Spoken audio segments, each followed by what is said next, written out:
the pro-gun people to this response, especially from Hillary Clinton. Well, you know what's interesting, and we haven't talked about this yet, is he checked in on Thursday, is what the reports are saying. Think about the people who checked him in, who, if there was a baggageman, who carried his bags or helped him there, the valet. I mean, there's a lot of people that are involved here, and Mandalay is going to be checking every security camera. There's so much video there, right? In the days to come, they're going to see the videos of him, whether it was one move or the next. They're going to sell all of weapons, the platforms, all of those things into the rooms. But you know, we've done video shoots in Las Vegas, and no one ever questions when you're bringing large pieces of equipment. Well, Las Vegas. No one thinks of it because so much stuff is going on. And if I heard you right, you're saying that he set up his own cameras so that he could see police. That's what they're saying, that he set up platforms in the room, he had at least 10 weapons and cameras in the hallways. And no balcony, broke through those windows which you think are unbreakable. Yeah, you know, we've seen the floor-to-ceiling windows. What's interesting is that if you actually look at the configuration of Mandalay Bay, he almost picked the floor that had... Phone number here in just a moment for a hotline if you have questions for family. Go to Las Vegas on Wednesday to meet with first responders and the families of victims. Less than an hour ago, he addressed the nation from the White House. It was the president speaking from the White House. Again, if you've just tuned in, more than 50 people are dead. Over 400 people wounded or injured in the shooting last night in Las Vegas. When we come back, a lot of people just waking up for the first moment and seeing the story, seeing what's happening. It's tragic. So we want to let you know, what should you be saying to your children who are going to hear about this to help them? Good morning, and we are following the tragic news coming out of Vegas, and we'll have a bunch of information on that in the next couple of hours. Yeah, more coming up, but let's get a quick check now, some weather and traffic. Yeah, I'll let you know that it's actually cooling down over the weekend. We had more than 400 wounded or injured. Information is flying all over the place. Kids are involved. There's going to be some tragic stories involving children. But what about your children? They're hearing this. You're trying to protect them from the information. They're going to hear it somehow, somewhere. What advice do you have? Let's go to Jen Mann right now. She's a psychotherapist. She helps us through a lot of things on this show. And Jen, good morning to you. What do we do here? Well, you know, it is always very difficult to explain to children that there's evil in the world, especially when we are... Standing by now, there is going to be a news conference. Sheriff Joe Lombardo of Las Vegas is going to speak in a moment. And as soon as he does, we will be there.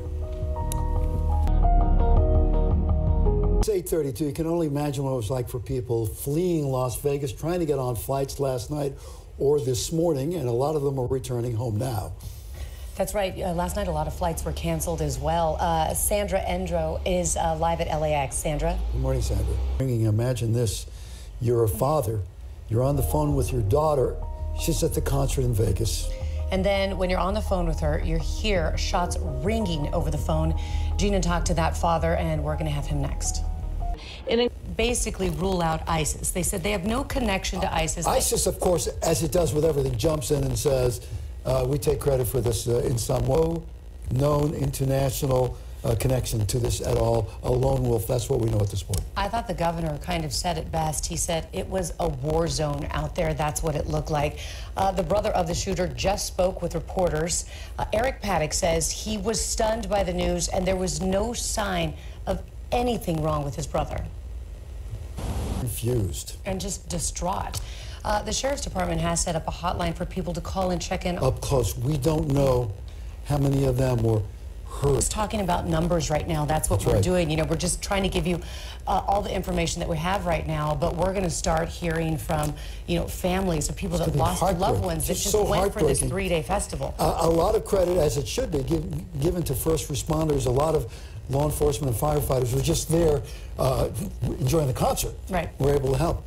But part of the story that's coming out, if you want to look for a plus side, is we're hearing story after story of people who just helped. People who used their vehicles, people who laid on top of others to protect them. To protect them. Yeah. And just a lot of them said it was just, you know, their instinct just to lay on top of someone and protect them. Let's get a sense of physically where all of this happened. Let's put up a map right here. We're locked in the bathroom at a Big Mac there. As part of this story in Vegas. He knows more of this than we do, so pick it up from... I know a lot of parents that actually let their teenagers go to this concert, to this specific concert. It happened to be on Friday, but they're like, okay, you can go on your own. You're 16, 17. They're young kids at this concert. Yeah.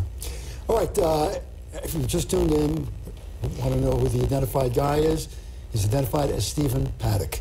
Martyr Jason Aldean described what happened last night. His reaction to the gunfire was delayed for several seconds, just as it was for the fans. But let's take a moment here. Yeah, let's talk a little bit about the weather and how it changed over the weekend in terms of the slightly cooler conditions. We're going to go back to Vegas for the latest information that we have. And here is a live look right now at the Los gunman got his guns. A lot of people, he did have a gun license, and a lot of people are saying illegal guns. Yes, yes, illegal guns, but these were semi-automatic weapons. Well, they think that he perhaps illegally changed them to semi-automatic. That's why he was able to repeat, and keep shooting. All right, Gina reporting that the 515, apparently most of those were wounded, not injured in the scrum afterwards, but actually wounded. All right, we'll have the latest coming up as we continue our news at 10.